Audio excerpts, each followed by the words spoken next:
Hello. Hello. We're going to start a tutorial creating a floor plan GeoJSON from a floor plan image. This is the part one. So when you start the QGIS, it's going to look like this. There's nothing, and we want a map. And how we get a map is that you open a OpenLayers plugin, and you can choose any one of these. I'm going to choose this stem and toner. And you can zoom into any area that you are interested in. I'm going to zoom into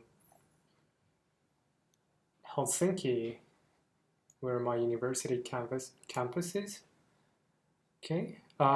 There's a limit how much you can zoom in. So I think the maximum was around about this, or maybe not. Or even, yeah, okay. And then we have to map a floor plan image to an actual map because the floor plan image itself doesn't have any geo coordinate. It doesn't know where to be on the Earth. So how we do that is that we choose raster and open a georeferencer. And when we open it, we open raster. And I'm going to open this TIF. And when you open it, it's very important you choose the right system. So we're going to use WGS 84 and EPSG 3857.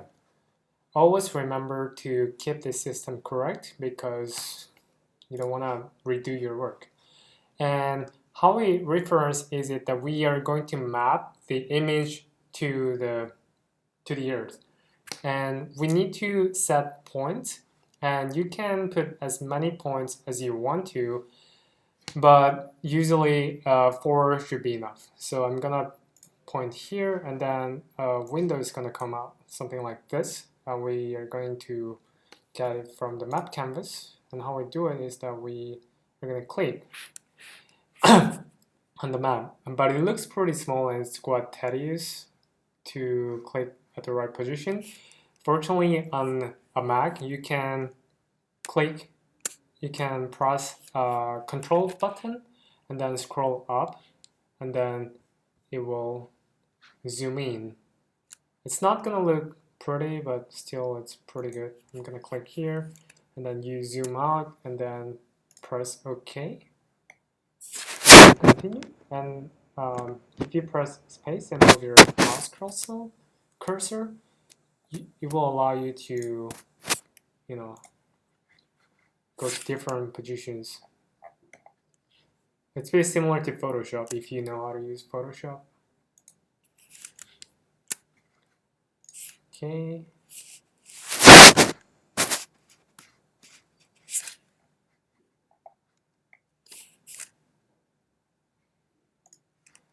The reason that we're putting 4 points, oh shit, yeah. I accidentally zoomed in, sorry about that. Is that it's gonna be morphed when it tries to refer to the actual map because, the floor plan is a flat image, but the Earth is not a flat surface. It's a spherical,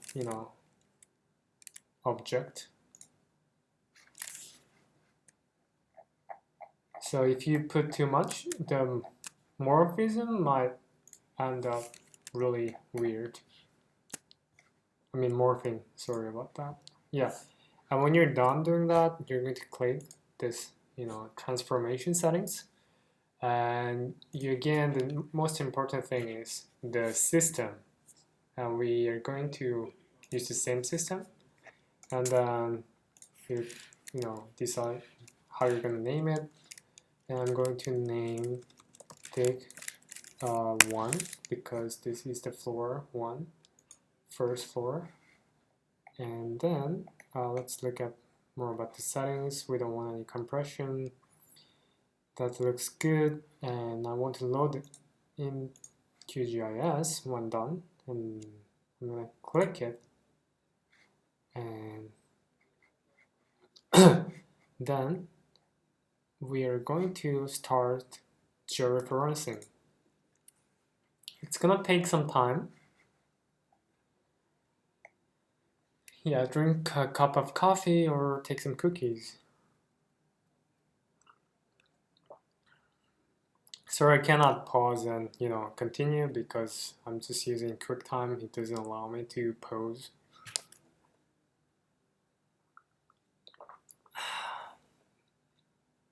So bear with me, waiting, or you can just skip to the part where it's already done.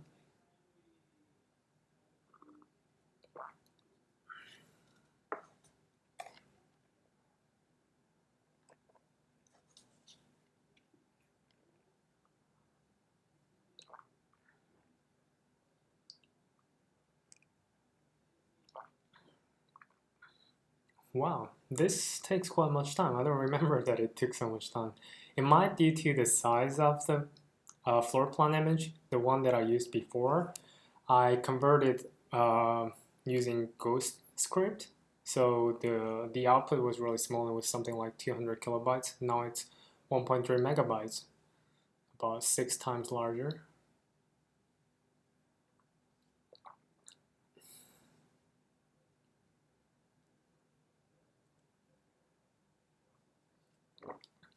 Almost there, please stay with me.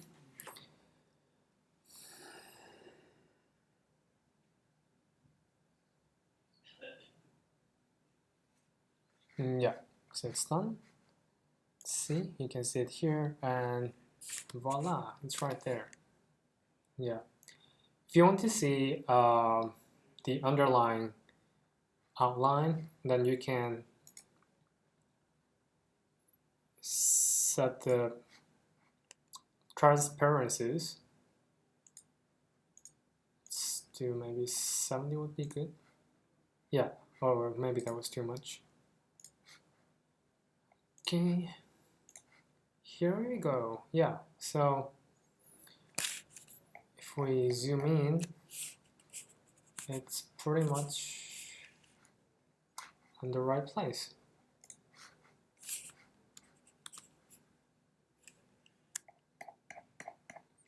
Yep. Thank you, and see you in part 2.